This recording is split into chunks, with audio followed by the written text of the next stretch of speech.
alegria, em satisfação plena, intensa, maravilhosa, perfeita. E ele decidiu expandir essa experiência através do homem. Você olha para o homem hoje, o homem é uma aberração, uma distorção do propósito eterno de Deus. Nada a ver, absolutamente nada a ver com aquilo que estava na mente e no coração de Deus, o Pai.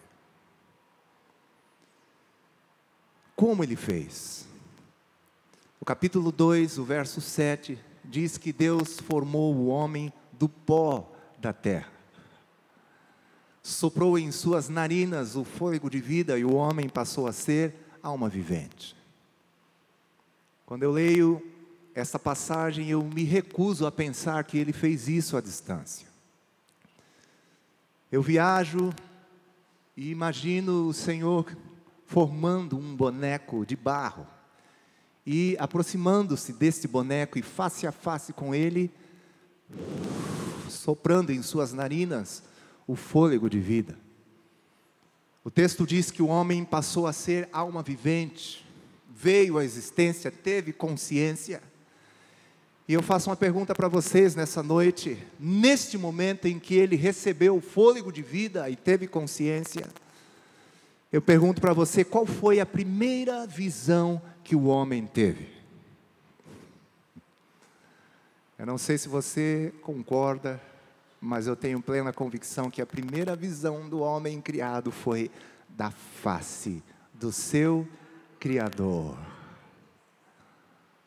do rosto de Deus, dos olhos de Deus. E creio eu ainda, meus amados irmãos, do sorriso de Deus. Porque ao contrário do que muita gente pensa, ele não é um ser solitário, 1:26, façamos, ele disse plural, e ele também não é um velho ranzinza. O meu Deus, o meu Pai,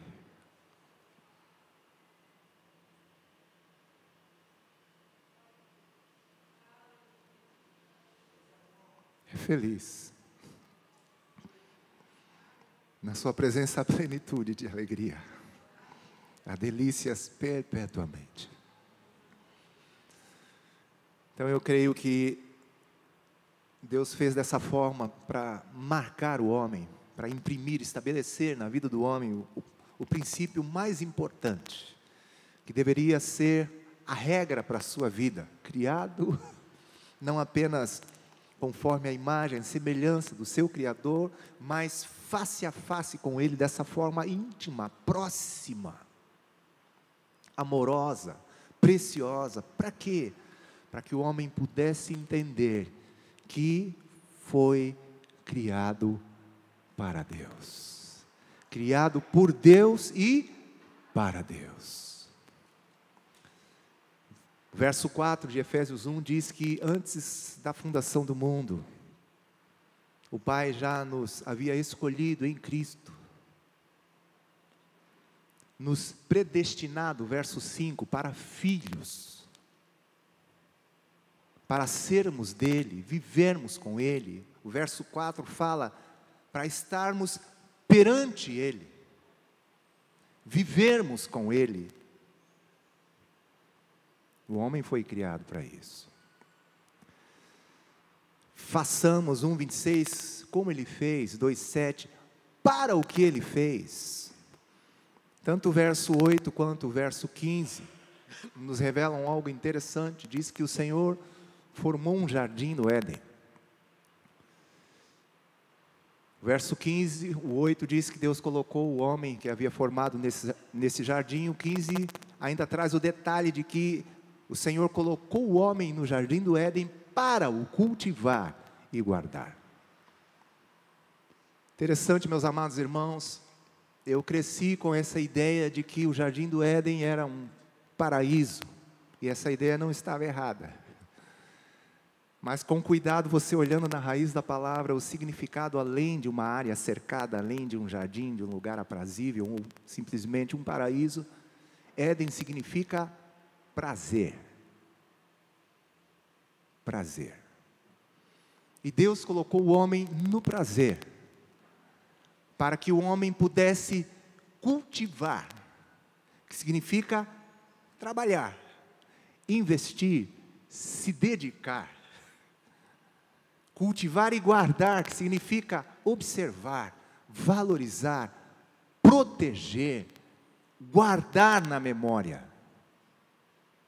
Colocado no prazer, para cultivar e guardar esse prazer. E o Senhor deixou bem claro no meu coração que o prazer não era apenas aquele lugar, aquele paraíso. O prazer de Adão, o prazer do homem, era a amizade com Deus, a comunhão com Deus, a proximidade de Deus, a revelação de Deus, a vida com Deus. Ele vivia com Deus, diariamente visitado por Deus, vendo claramente, ouvindo claramente, próximo de Deus, do seu Criador. E esse era o prazer. E o prazer que o homem deveria cultivar e guardar, trabalhar em função deste prazer e valorizar e proteger, preservar. Meditando nessas coisas, eu entendi o que Jesus quis dizer. Em João 10, verso 10, quando ele diz, olha, o ladrão vem somente para roubar, para matar e para destruir, mas eu vim para que tenham vida e a tenham em abundância. Esse ladrão é o diabo. E olhe bem para cá. O alvo, o foco dele, a motivação de Satanás, a intenção dele é interferir na comunhão do homem com Deus. Se você é uma pessoa que é alheio à vida de Deus, não está nem um pouco preocupado com Deus, você não faz muita diferença para o inimigo. Porque seu propósito na sua vida já está concretizado. Porque ele quer afastar o homem de Deus. Mas se você ama a Deus, busca a Deus, tem o desejo de conhecer a Deus, se consagra e se dedica a Deus, se interessa por Deus, se envolve com Deus, você é uma ameaça para o diabo e para o inimigo. Você consegue compreender? É interessante que o verso 16 do capítulo 2 e o 17, o texto diz que Deus deu uma ordem para o homem. A ordem foi a seguinte, olha, de toda a árvore do jardim, Adão, você pode comer livremente, mas da árvore da ciência, ou do conhecimento do bem e do mal, ou do certo e do errado dela, você não pode comer, porque no dia em que você comer, certamente você morrerá, você vai morrer. Tem um princípio maravilhoso que nós não vamos falar sobre ele hoje aqui, que é o princípio da fé, de que as coisas concernentes a certo, a errado, a bem e a mal, quem decide pelo homem é o Criador. O homem não precisa, como a gente fala, fundir a cuca, bater cabeça, né? Viver preocupado em tomar decisões por conta própria sobre o que é certo e errado. Deus decide isso por você. Menos um problema para você, amém? Mas não é sobre isso que nós vamos falar. Eu quero só dizer que o verso 16, capítulo 2, diz que ele deu uma ordem, mas o verso 15 não é uma ordem, é um princípio de vida que você faz se quiser.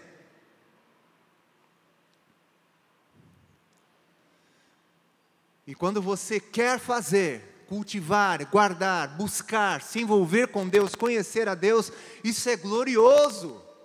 Porque o Senhor diz, buscar-me-eis e me achareis, quando me buscardes com todo o vosso coração. Chegai-vos a Deus e Ele se chegará a vós. Pensando nessas coisas, meus amados irmãos, eu fiquei muito impressionado, porque eu ouvi claramente um dia o Espírito Santo me dizendo o seguinte: Daniel, você tem experimentado e conhece exatamente o que você sempre quis conhecer e experimentar de mim. Eu falei, como? Sim. O meu conhecimento é proporcional ao interesse e à busca.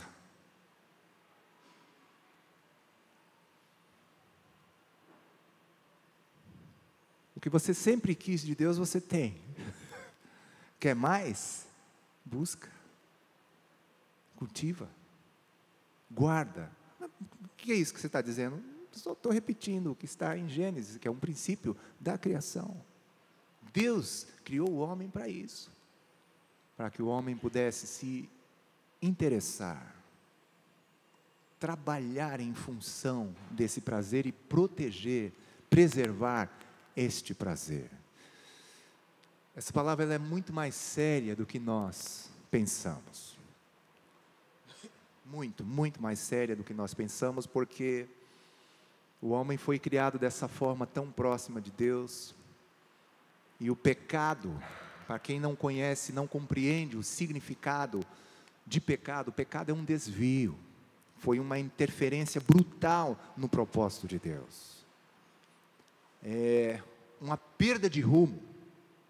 Hoje você conversa com as pessoas, com os homens, certas pessoas que são seres humanos, que foram criados por Deus, eles são completamente ignorantes quanto a Deus.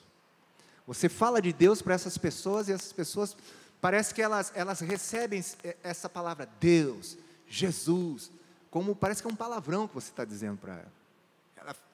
A pessoa fica completamente arredia, desconfiada, mas Deus é o Criador de todas as coisas, é o Pai que nós cantamos, que nos criou para Ele, e para vivermos com Ele eternamente. E eu já vou adiantar para você, talvez falemos sobre isso amanhã, você que sabe, se você quer viver com Deus eternamente. É possível. Porque se você não quiser, você vai ainda permanecer sem Deus eternamente. Essa é a realidade. Não se iluda, não deixe ninguém enrolar e enganar você. O homem foi feito para durar. A morte é só uma passagem. A realidade vem depois. Com Deus ou separado de Deus. Mas é interessante que, por que Deus fez assim? Criou o homem dessa forma, pó da terra, soprou em suas narinas, vivia com o homem, cultivar, guardar, investir, valorizar.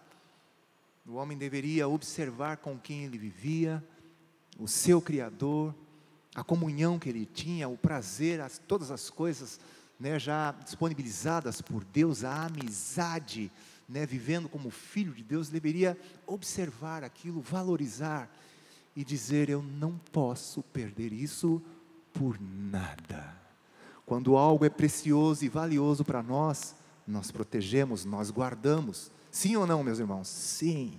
Só o que não presta que você, na verdade, não valoriza. O que tem valor você preserva.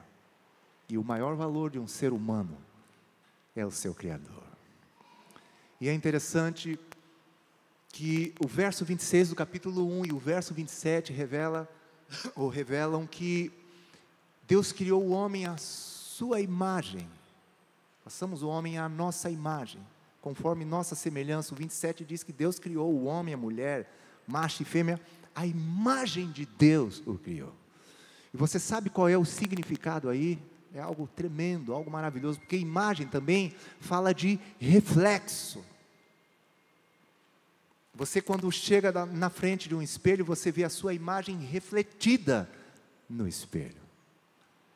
É um princípio de Deus. Que princípio? No envolvimento com Deus e na comunhão com Deus, a glória de Deus, a imagem de Deus é refletida em nós. Porque na raiz da palavra imagem nós ainda encontramos o significado escurecer, que às vezes a gente não compreende bem, e eu sempre utilizo dois astros criados pelo Senhor, o Sol e a Lua. E eu acho que você sabe que a Lua, ela não tem luz própria. Ela resplandece e reflete o que? A luz do Sol. Exatamente como nós e o Senhor. Eu e você não temos luz própria. Em João capítulo 1, o verso 4, falando sobre Jesus, o Verbo eterno, a palavra diz: nele estava a vida, e a vida era a luz dos homens. E a luz resplandece nas trevas, e as trevas não prevaleceram contra ela. Aleluia! O que significa que Ele é o sol. Ele é a luz. Se não me falha a memória, João 8:12 ou 12:8 também, parece ter uma dobradinha. Jesus disse: eu sou a luz do mundo. Quem me segue não andará em trevas. Pelo contrário, terá a luz da vida. Envolvidos com Deus, cultivando, guardando, semeando, investindo na comunhão com Deus, a sua glória resplandece em nós.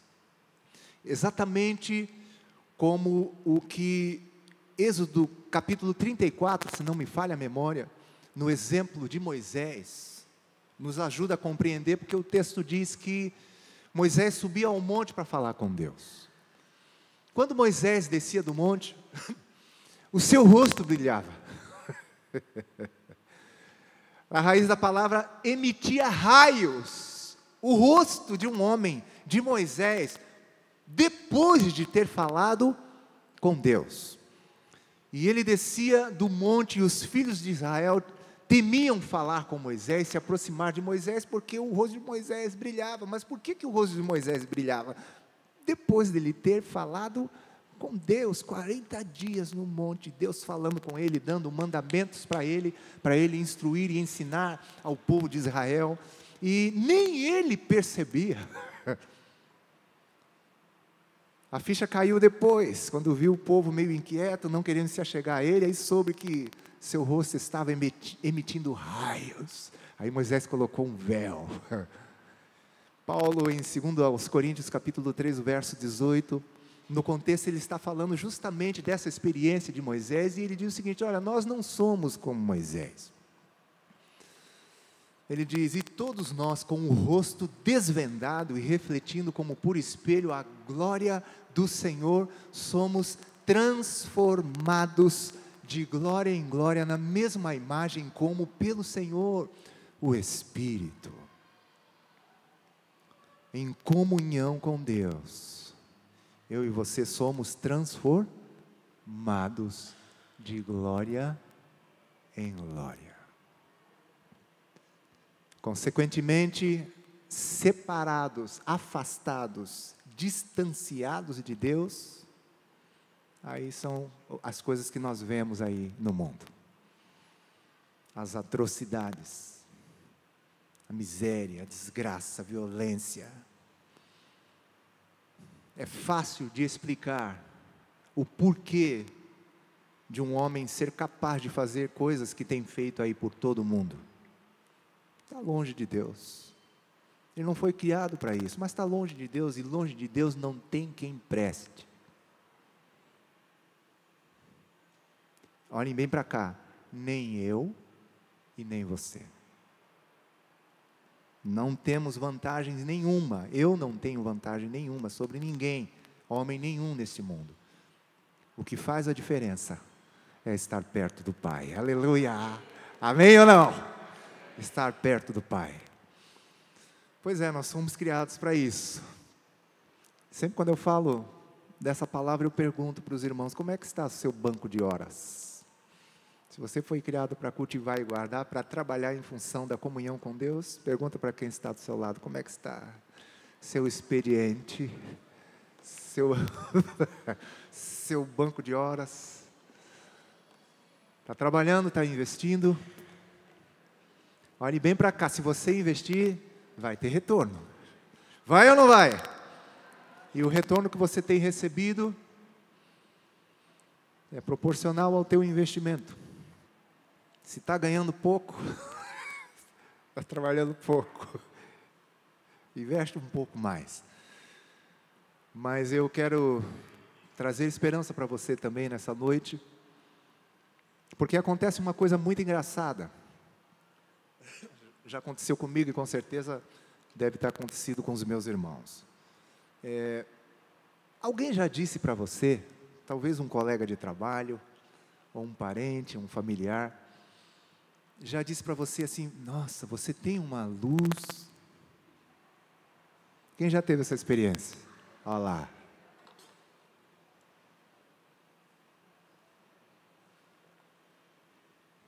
Alguns dizem assim: eu não sei o que é. Mas você tem alguma coisa diferente. Tem uma luz. Quando você chega assim, tem alguma coisa em você que eu não sei o que é. Irmãos, pelo pouco que a gente cultiva e guarda, as pessoas já conseguem perceber algo diferente na nossa vida. Elas não sabem explicar, elas não compreendem, mas eu e você compreendemos que o nosso envolvimento com Deus, a nossa comunhão com Deus, deixa marcas na nossa vida. A presença de Deus se torna perceptível em cada um de nós. E eu fico imaginando se nós mergulharmos mais, intensificarmos mais esta comunhão e essa intimidade. Eu gosto demais quando Paulo fala aos irmãos de Coríntios que nós somos o bom perfume de Cristo. Cheiro de vida. Diga para quem está do seu lado: você é cheiroso, tem cheiro de vida em você, hein? Cheiro de vida. De onde vem esse cheiro, esse perfume? Vem do Pai. Vem ou não vem? Vem do Pai. De onde vem essa luz? Vem do Pai. Quero concluir essa palavra, meus amados irmãos, dizendo que essa comunhão com Deus, esse envolvimento com Deus, ele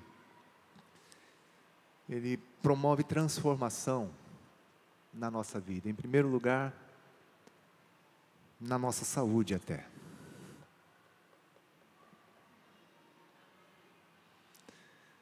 Moisés morreu com 120, é isso? 120 anos. É isso, só, acho que uns 120 anos aproximadamente. Mas morreu porque teve de ir mesmo.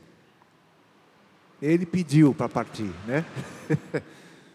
Quando ao invés de falar a rocha, ele bateu na rocha. E ele, que Números diz que era o homem mais manso da terra.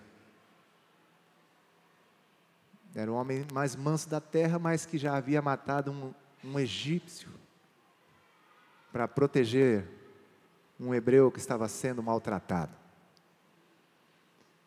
Matou o egípcio, então quem mata alguém não é tão manso assim. Mas depois ele começou a se envolver com Deus. E aí se tornou o homem mais manso. Aí diga para quem está do seu lado: igualzinho você que é manso.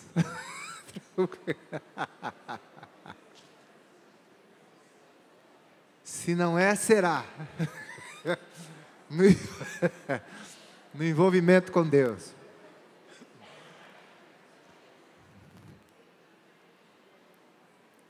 E a palavra diz que Moisés, quando morreu, diz que ele estava em pleno vigor, não lhe faltou vigor e os seus olhos não se escureceram. Por quê? Vivia com Deus. Nós temos um plano de leitura bíblica anual e passamos pelo livro do profeta Daniel, que eu amo. E Daniel, com seus amigos na Babilônia, escravos, o rei Nabucodonosor, que Deus mesmo já tinha colocado sobre eles para dar uma lição para o seu povo, era tempo de disciplina. Deus disciplina o seu povo e colocou seu povo lá como escravos dos babilônios. E o rei determinou a comida, a refeição deles, com boa intenção, era o bom e o melhor, que ele achava que iria nutrir, ia suprir fisicamente aqueles jovens que haviam sido escolhidos. A palavra diz que Daniel resolveu firmemente não se contaminar com os manjares do rei. E fez uma proposta para o responsável, que o responsável alimentasse ele e seus amigos com legumes e água. Esse responsável que havia sido estabelecido pelo rei com aquela missão, ficou temeroso e disse: eu tenho medo do meu senhor, do rei. Daqui um pouco ele vai ver vocês magros, abatidos, vocês vão passar fome, vão comer legume e água, os outros vão usufruir dos manjares, vão se alimentar bem, vocês vão se alimentar mal com legumes e águas, e aí eu posso perder a minha cabeça. Daniel disse o seguinte: experimenta 10 dias, e aí você vê, se a gente estiver bem, continuamos, se não, pode parar com a dieta. Depois de 10 dias, a palavra diz que eles estavam mais robustos, aspecto era melhor, mais saudáveis. Foi o legume e a água. Daniel tinha uma rotina de entrar no seu quarto 3 vezes ao dia, orar e dar graças diante do seu Deus. Jejuava periodicamente, buscava o Senhor, amava a Deus. Quando o anjo é enviado por Deus para falar com Daniel, o próprio anjo diz: Daniel, homem muito amado. Você é um homem amado, Daniel. O anjo fala para ele. Quem ama a Deus é amado também por Deus. A comunhão com Deus traz marcas para a nossa própria vida. A comunhão com Deus também traz marcas na nossa família. Como é que está a sua casa? É impressionante, meus amados irmãos, que esse capítulo 1 de Gênesis, o verso 27, diz que Deus criou o homem e mulher, a imagem de Deus os criou. E aí dá para a gente entender, porque o homem e a mulher se casam, vivem juntos, mas ambos se envolvem com Deus e vivem em comunhão com Deus. Aí aquele lancezinho que nós falamos do sol e da lua acontece.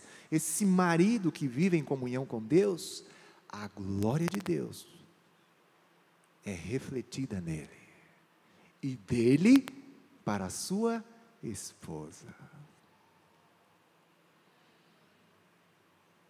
Será que uma mulher casada com um homem que tem um caráter de Deus, a santidade de Deus, a verdade de Deus, é feliz? Qual é o problema das mulheres? A insegurança. Tem homem que não dá para confiar. Tem homem que é perigoso, que não dá segurança nenhuma para sua esposa. Mas o homem que vive com Deus é diferente. E da mesma forma, a mulher criada e vive em comunhão com Deus, envolvida com Deus, a glória de Deus é refletida nela e dela para o seu marido. Um homem casado com uma mulher que tem um caráter de Deus, o perfume de Deus, é feliz? É. Eu sou casado com uma dessas.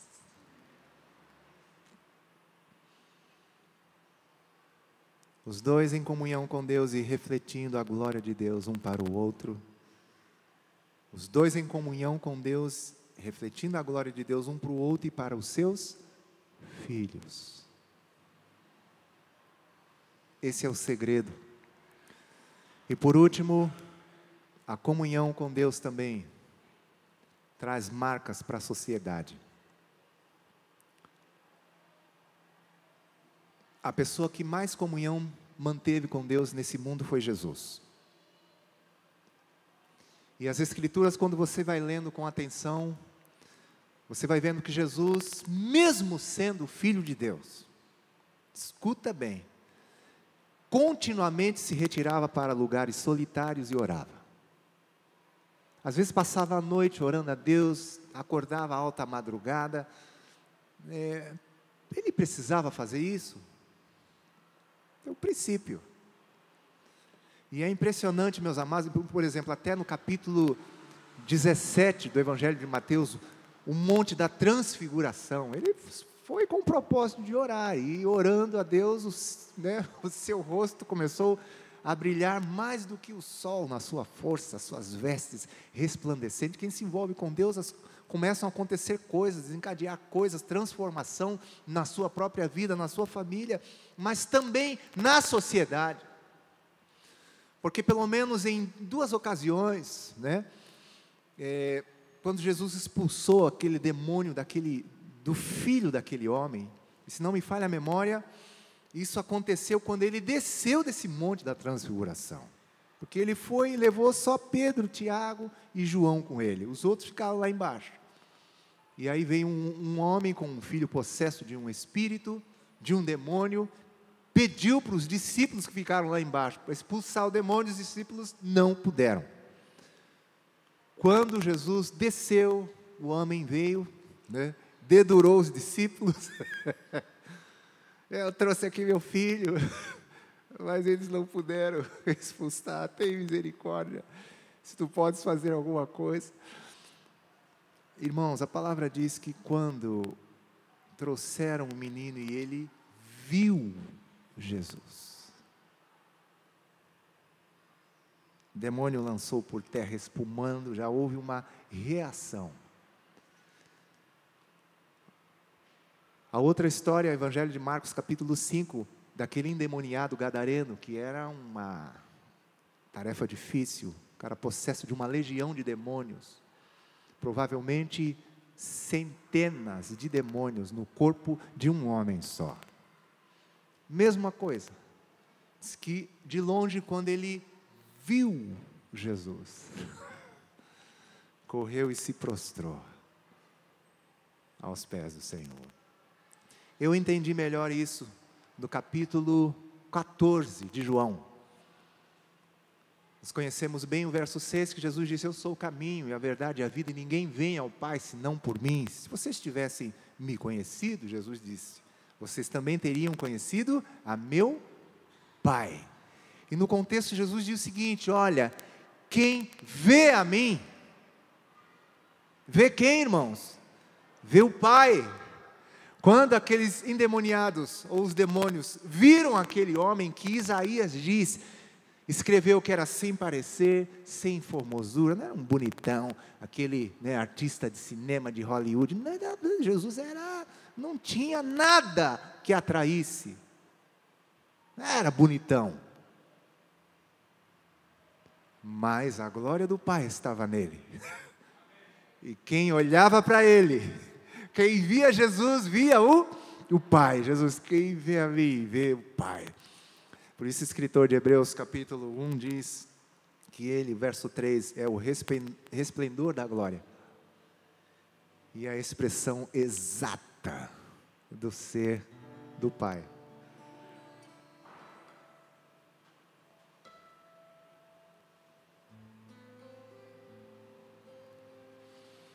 Nós recebemos essa canção Abba Pai em maio desse ano, né, amor?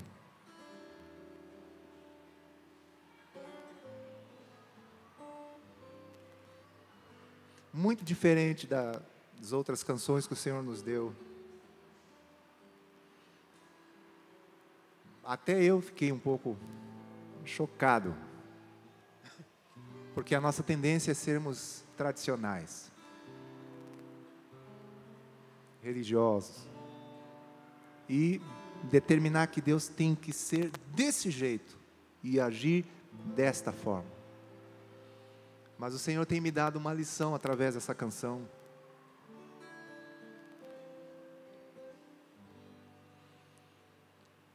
Tem falado fortemente comigo que Ele deseja participar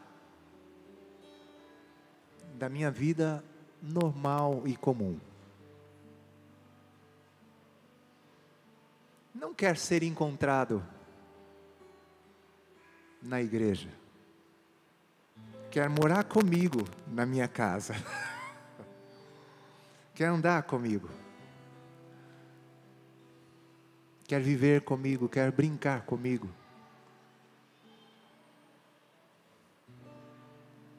Me colocar para dormir, como eu fazia com os meus filhos quando eu era um bebê. Ou você acha que Deus não faz isso?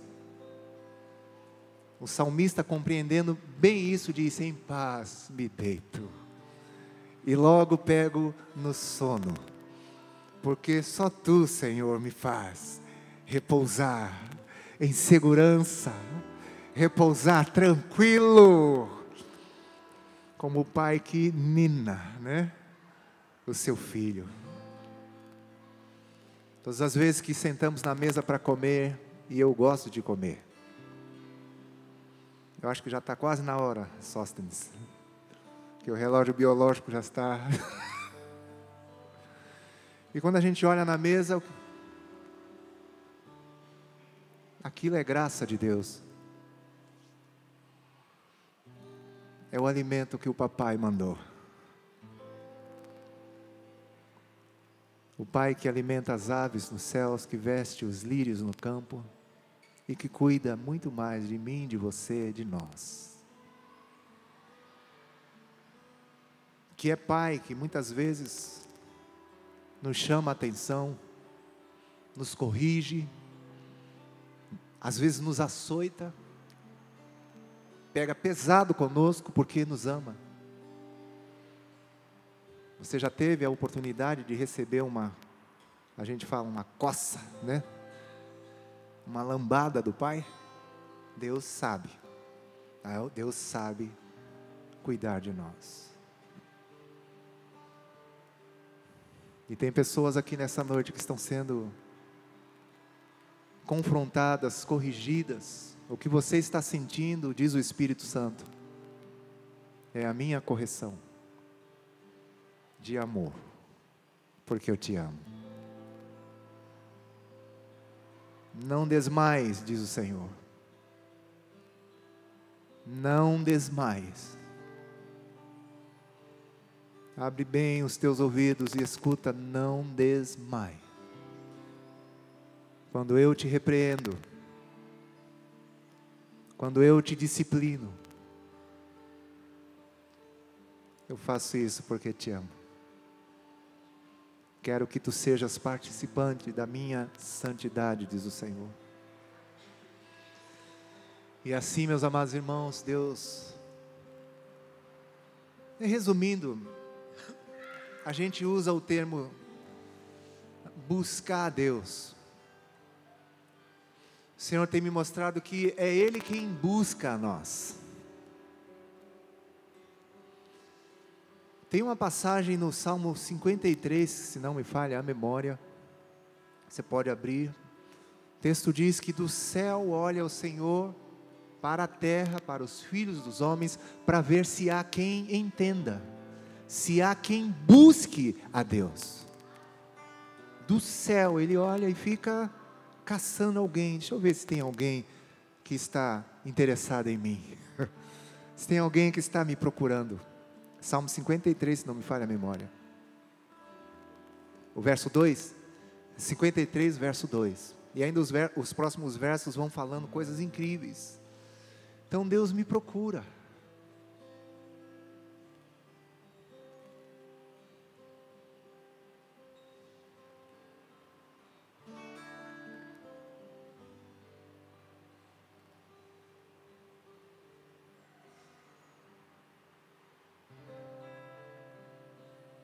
Lembrei de uma outra canção.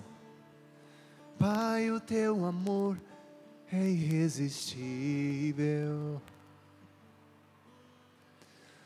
Dia após dia tu insistes. Manhãs, tardes, noites, madrugadas, tu me chamas.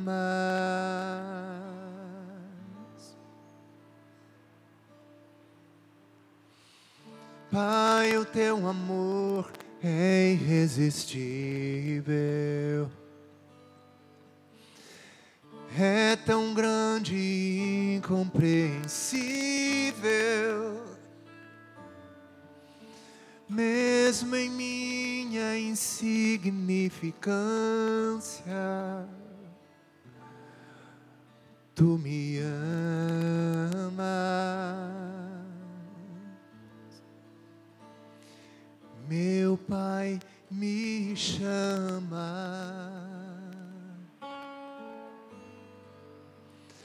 pra intimidade.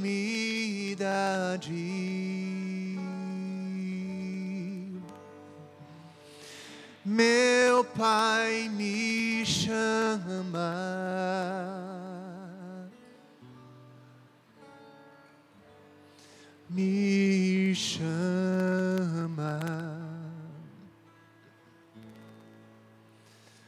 Meu Pai me ama. Eu sou seu filho.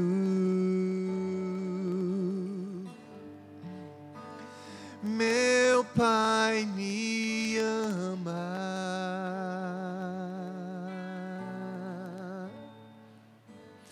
Me ama.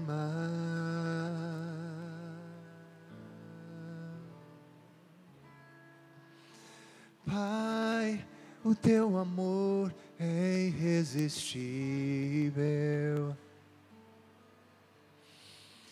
É tão grande e incompreensível.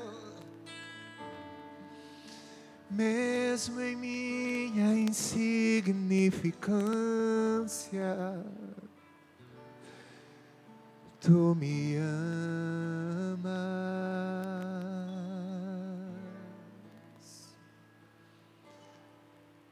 Tu me amas.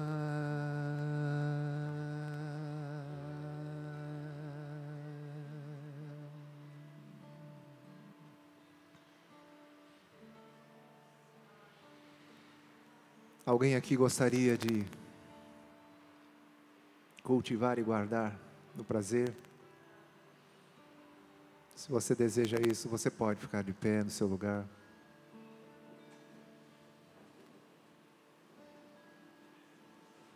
Só se pode me ajudar. Enquanto cantamos mais uma vez o Abba Pai, você, se desejar, pode sair do seu lugar. Se você quiser vir aqui à frente, você pode vir como um passo de fé, uma caminhada profética para aquilo que vai representar o seu dia a dia a partir de hoje. Enquanto cantamos, se você quiser, você pode sair do seu lugar. Se quiser, pode vir ajoelhar. Se quiser ajoelhar no seu lugar também. Mas reage.